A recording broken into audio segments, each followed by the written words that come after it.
कांग्रेस के वरिष्ठ नेता संदीप दीक्षित ने नेता प्रतिपक्ष राहुल गांधी के अमेरिका में दिए जा रहे बयानों पर बीजेपी के आलोचना पर करारा जवाब देते हुए सही संदर्भ में आईना दिखाया। देश में सांप्रदायिक नकारात्मक माहौल तो बीजेपी ने बनाया है ना। आज पिछले 10 साल से मुसलमानों के साथ जिस तरह का बर्ताव हो रहा है वैसा किसी ने कभी नहीं सोचा था। इसलिए आज जो इनके धर्म को नहीं मानते, इनके परिभाषित हिंदू धर्म या भारत को नहीं मानते, राहुल गांधी इसकी तरफ अंदेशा कर रहे थे। पिछले 60 साल से पूरा देश चीन और पाकिस्तान को सबसे बड़ा दुश्मन मानता है, लेकिन पाकिस्तान बिन बुलाए कौन गया था? चीन के चेयरमैन को कौन झूला झूला रहा था? झूला तो हम अपनों के साथ झूलते हैं, लेकिन इस सब की शुरुआत किसने की थी? इन सब की शुरुआत सिर्फ और सिर्फ बीजेपी ने की। ब्यूरो रिपोर्ट, आज इंडिया न्यूज 24। देश में सांप्रदायिक नकारात्मक माहौल तो बीजेपी ने क्रिएट किया ना।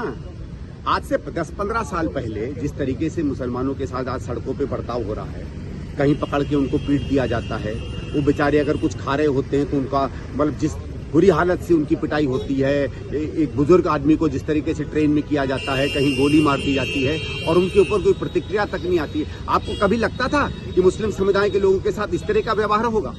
आपको कभी लगता था कि कोई व्यक्ति अगर प्रांतीय भाषा बोल रहा हो, तमिल बोल रहा हो, बंगाली बोल रहा हो, तो उसको हिंदी भाषी इलाकों में ये कहा जाए कि तुम तो हिंदुस्तानी भी नहीं हो क्योंकि तुम हिंदी नहीं बोल सकते? क्या कभी ऐसा हमको मालूम था कि जो हिंदू धर्म का अनुयायी नहीं है उससे ये कहा जाए कि क्योंकि आप हिंदू धर्म नहीं मानते इसलिए आप दूसरे दर्जे के नागरिक हैं? ये चीजें आज से 15-20 साल पहले तो नहीं किसी के भी जहन में नहीं थी, और ये पूरे पिछले 10 साल में हुई हैं। तो जब इतने बड़े बदलाव पिछले 10 साल में हो गए तो और क्या क्या बदलाव हो जाएंगे उन सबके साथ जो इनकी धर्म की एकमतता को नहीं मानते हैं, इनकी तरीके के, इनकी परिभाषित भारत को या इनकी परिभाषित हिंदू धर्म को या इनकी परिभाषित भारतीय भाषाओं को नहीं जानते, उनका क्या हश्र होने वाला है, इसकी तरफ अंदेशा कर रहे थे। क्या होता है, आप अगर किसी सीढ़ी पर चढ़ते हैं और उसमें 4 सीढ़ी टूटी हुई होती है जिसमें पैर टूट जाता है, तो आप कहेंगे संभल के चलना, 7वीं 8वीं और 10वीं सीढ़ी पर भी देख के चढ़ना, क्या मालूम जो बचा हुआ पैर है वो भी टूट जाए। देश की जनता को आने वाले खतरों से आगाह करना भी एक विपक्षी नेता की जिम्मेवारी है। राहुल गांधी ने अमेरिकी के सांसद से मुलाकात की। बीजेपी कह रही है कि राहुल गांधी उन लोगों के साथ उठते बैठते हैं, मुलाकात करते हैं जो देश के खिलाफ लगातार बयान देते हैं और देश के खिलाफ लगातार बोलते आते हैं। उनसे राहुल गांधी के संबंध है और दोस्ती है। देखिए, पहली चीज तो हम जो हमारे खिलाफ बोले, मुझे नहीं मालूम कौन किससे मिले हैं। कोई हमारे खिलाफ बोलता नहीं बोलता, उससे मिलने से कोई देश कमजोर नहीं हो जाता। भाई, नवाज शरीफ के घर में कौन गया था? हम तो नहीं, आप और हम तो मानते हैं ना कि चीन और पाकिस्तान से बड़ा शायद देश का कोई दुश्मन नहीं है, लेकिन नवाज शरीफ के घर कौन चला गया?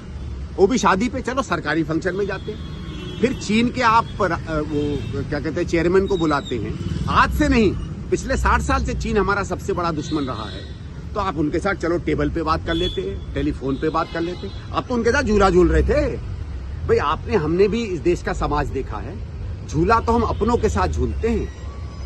तो आपने किसी को तो एक समय अपना बना रखा था, आज जब उसने आपकी खटिया कड़ी कर दी तो आज वो आपको दुश्मन दिख रहा है। तो ये सारी हरकतें तो सबसे पहले हमारे सरकार ने की है ना। पहले आप अपने गिरेबान में झांकिए, फिर किसी और की बात करिए। शुक्रिया सर।